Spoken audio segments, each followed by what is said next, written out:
Ventspils dzīvnieku patvērsme Rembo darbojas jau pusotru gadu. Šajā laikā patvērsmē bijuši ap 150 dzīvniekiem. No tiem gandrīz visiem ir atrastas mājas. Lai dzīvnieks nemīdzinātu, mēs uzņemamies rūpes par viņiem.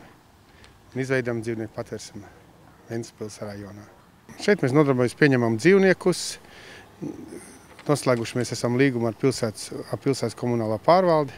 Un atnāk ļoti daudz visādi dzīvnieki. Ir tādi, kas ir cietsirdīgi pret viņam attiekušies, ir tādi, klejošie dzīvnieki, var teikt. Mēs apkopam, ārstējam, uzbarojam un atdodam cilvēkiem. Es gribētu pateikt, paldies mūsu atbalstītājiem. Mego, Maksima, Rimi, kas mums atļauj izlietot ziedojumu kastītes. Jo Ventspilī šeit ir ļoti liels problēmas izvietot ziedojumu kastītes. Vadība nav pretim nākoša. Tā ir tā lielākā problēma. Tā mēs cīnāmies. Un turamies.